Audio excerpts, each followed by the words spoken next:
The night before my sister's wedding, I went to bed in the guest room with a full heart and a half-finished card for her sitting on the nightstand. I'd spent the last 2 weeks helping organize everything, the catering, the seating chart, even sewing a last-minute hem on her rehearsal dress. I hadn't been invited to give a toast, but I told myself it didn't matter. I was just happy to be there. Around 3 a.m., I woke up gasping. Please subscribe to our channel and tell us in comments from where are you watching this video. There was this sharp, burning pressure across my cheekbone, then my mouth, something wet, hot, then the metallic taste, blood. I sat up, disoriented, dizzy, and that's when I saw them.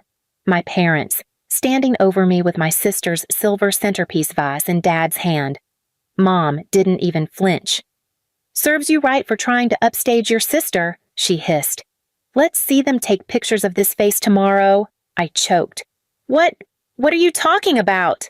Dad laughed as if I'd asked him to recite a joke. "You should have stayed invisible, but no. You had to wear makeup. You had to stand too close to the groom's mother. You're nothing. You're the backdrop." I tried to stand. My vision blurred from the pain. My lip was split. My eye was swelling fast. "Stay down," Mom said coldly. "You already ruined the dress rehearsal just by being there. Tomorrow's her big day. Not yours." I stared at them. These were the people who raised me, who held my hand during thunderstorms, who told bedtime stories. They looked at each other and raised their champagne glasses, leftovers from the rehearsal dinner. "To peace and perfection," Dad toasted. "One less distraction." And they clinked. I crawled into the bathroom, locked the door.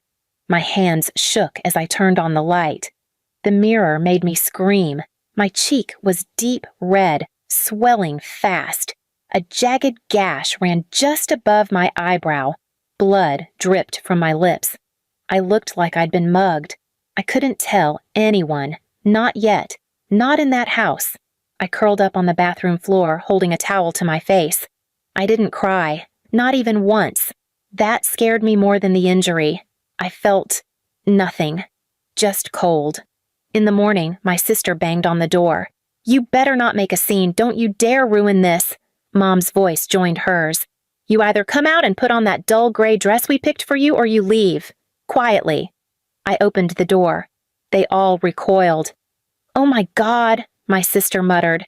"You look, Jesus, what did you do to yourself?" Before I could answer, Mom snapped. "She probably fell. She's clumsy. Always has been." Then she turned to me and whispered low, "And no one will believe you over us." I watched as she pushed a concealer stick into my palm like a threat. An hour later, I stood at the back of the church with a face so bruised and patched up I looked like a ghost. Guests turned to look, some concerned, some confused. Not one person asked me if I was okay. During the vows, Mom leaned over and whispered, "Smile, at least pretend to be useful." Dad chuckled. "She's lucky we even let her attend." That was the moment something inside me cracked. Not broke. Cracked. Sharp, thin, and precise like the tip of a scalpel. They thought I'd stay small. That I'd slink away, forget, disappear. But I was done being their background. And I already knew exactly what I'd do. The next morning, sunlight streamed through the thin curtains, but it felt like knives slicing through my skull. Every pulse in my face throbbed. I tried to move my jaw and felt the sharp sting where the skin had split overnight. My reflection looked worse than before. Dark purple swelling under one eye, dried blood at the corner of my mouth, and a scratch that curved down my cheek like a cruel signature. Downstairs, laughter floated up from the kitchen, the kind of laughter that pretends nothing happened. I heard my father's booming voice. "Big day today! Our perfect daughter's wedding! Nothing can ruin it!" My mother chimed in. "I made sure of that." And my sister's giggle followed, airy and self-satisfied.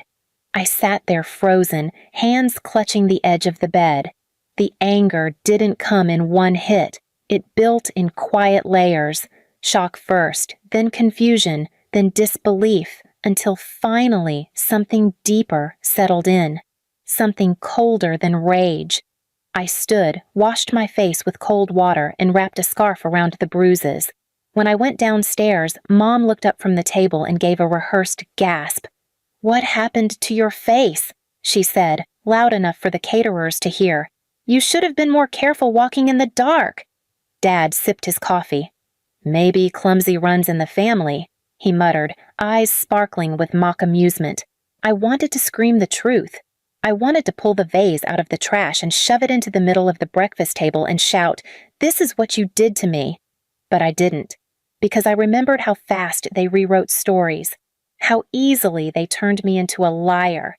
Every bruise I'd ever had, every tear they'd labeled as attention-seeking.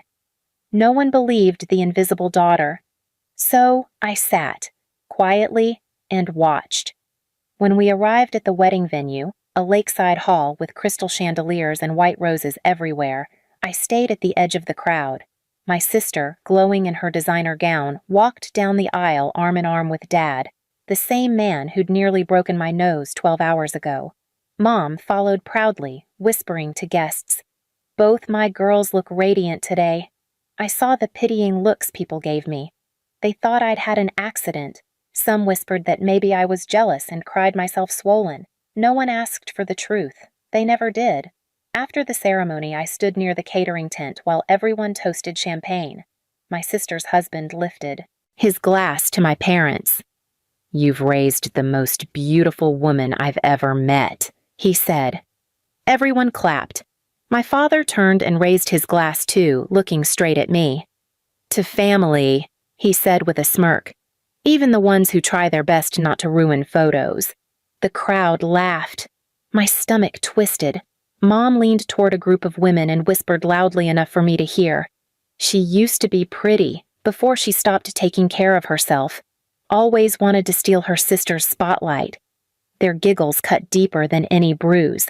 That's when I felt my phone buzz in my purse. A message from the only person who ever believed me. "You okay?" It was my coworker from the library, Sarah.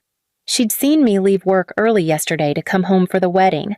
I typed back, "Not really, but soon." For the rest of the reception, I walked through the crowd like a ghost, collecting memories. I listened. I memorized every cruel sentence, every mocking smile. I watched my parents dance to soft jazz, clinking their glasses again, whispering, "Finally, something to be proud of." And that's when an idea began forming, slow, sharp, and deliberate. Not revenge through chaos, not screaming, not exposure, revenge through image. They cared about appearances more than life itself. Their pride wasn't love, it was currency. They spent it at church, at community meetings, at dinner parties. Our perfect family. Our perfect daughters. They lived for it, so I decided to take it. After the reception, while the newlyweds posed for professional photos, I slipped into the bride's suite. My sister's phone was sitting unlocked on the vanity beside her lipstick and perfume. One tap, and I found everything.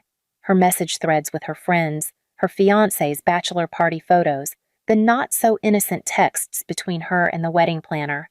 Every secret they'd tried to bury under champagne and pearls was right there. I didn't steal anything. I didn't send them out. Not yet. I just took pictures. Quiet, precise, time-stamped. Then I opened my father's phone from his jacket pocket. He never locked it. Inside, hundreds of messages with local officials, suppliers, business partners, money, bribes. His career built on hidden deals and fake donations. And Mom? Her private email folder named Helping Hands. It was full of emails asking relatives for urgent support for my struggling daughter, Jessica, attaching my photo. She'd collected money in my name for years, telling them I was sick or unemployed, while calling me useless to my face. By the time the wedding ended, I had everything I needed. That night, they toasted again in the living room, champagne glasses clinking, music playing, my sister's laughter ringing through the house. I stood in the hallway doorway, face half lit by the lamp. Dad raised his glass toward me with mock politeness. "You can smile now." "Sweetheart, it's all over." Mom added, "You'll never be the pretty one, but at least you didn't ruin anything." My sister smirked. "Guess that vase really knocked some sense into you." They all laughed, and I did something they didn't expect. I smiled, a calm, strange, steady smile, the kind that made Mom's laughter stop first, because she didn't know, none of them knew, that by morning, the image of perfection they'd guarded their whole lives would start crumbling. The files were already uploaded, the emails already scheduled, and for the first time since I was a child, I didn't feel small. I felt awake. I didn't sleep that night, not because of the pain. I'd gotten used to that kind of ache long ago, but because for the first time in my life, I wasn't afraid of them anymore. The house that used to feel like a prison now just felt temporary, like a stage set waiting to be torn down. At 5 a.m., before dawn, I walked out of my room, careful not to wake anyone. The living room still reeked of champagne and perfume. Half-empty glasses lined the coffee table. Someone's bouquet had wilted on the carpet. My parents were passed out on the couch, still in their wedding clothes, my sister snoring softly on the armchair with her shoes kicked off. I stood there and watched them, 3 people who'd built their entire existence on how things looked, not what they were. They thought last night was their victory, that they'd finally humiliated me into silence. They didn't know that the same obsession with image would destroy them, because earlier that night, when I was alone upstairs, I had done what I do best, worked quietly. From my laptop, I'd scheduled 3 anonymous email drops, each one set to go out at 9 a.m. sharp. One to my father's biggest client list with copies of his under-the-table payments and fake invoices. One to my mother's charity donors showing how she used my photo and made up sob stories about her sick daughter. And the last, the most delicate, to my sisters-in-laws, with just a handful of screenshots, not explicit, not cruel, just enough to make them ask questions she couldn't answer. I wasn't out for chaos. I was out for truth. At 8:30 a.m., I packed my bag. My face throbbed with every heartbeat, but I didn't hide it this time. The swelling, the bruise, they weren't shame anymore. They were evidence. I slipped on my coat and went into my son's room. He blinked awake when I touched his shoulder. "Mom?" "Time to go, sweetheart." "Where?" "Somewhere warm, somewhere nobody lies to us."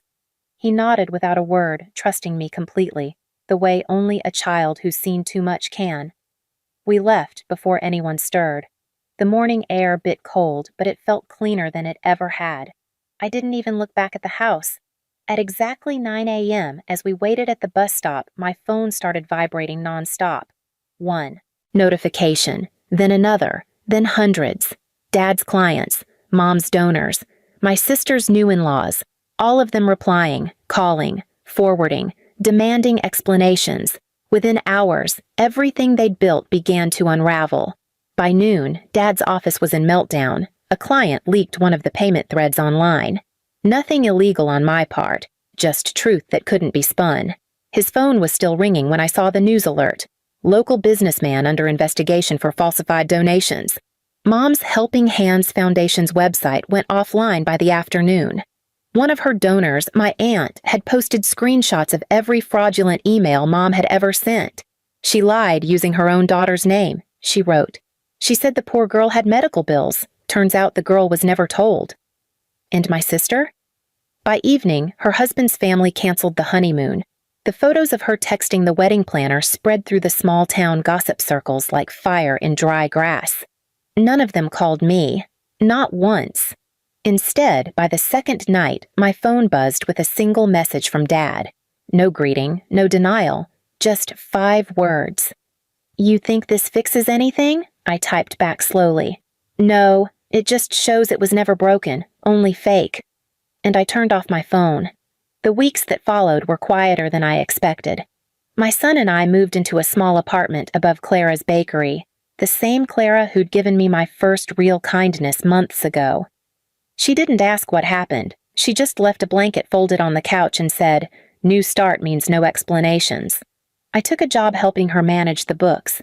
My son started school nearby. He made a friend, his first real friend, and came home one afternoon with a drawing of the 2 of us standing under a big yellow sun. He said, "Mom, I made you look happy."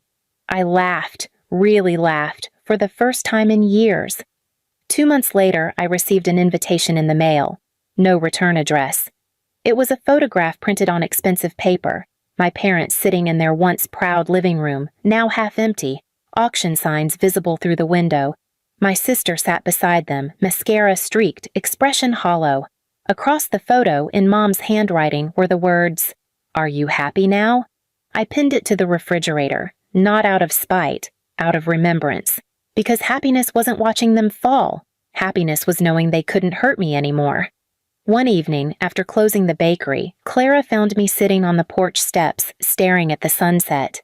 "You ever think you went too far?" she asked softly. I shook my head. "No, I think I finally went far enough." She smiled a little. "Good. Just don't look back too long. Even revenge loses its shine if you stare at it."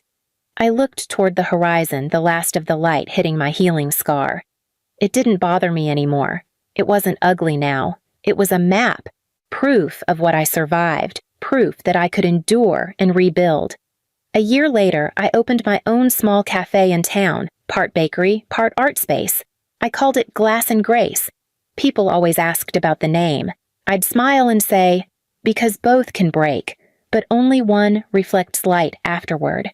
Every day, I watched my son laugh with the warmth I once thought we'd never feel again. And sometimes, late at night when I closed up shop, I'd pass a newspaper stand and see my parents' names in tiny print, a reminder of the scandal they couldn't outlive, of the lies they could never clean. They used to toast to perfection. Now the only thing left for them to taste was regret. I didn't destroy them. They did that themselves. I just gave the world the mirror they'd smashed against me, and this time, I was the one holding it steady. Please subscribe to our channel and tell us in comments from where are you watching this video.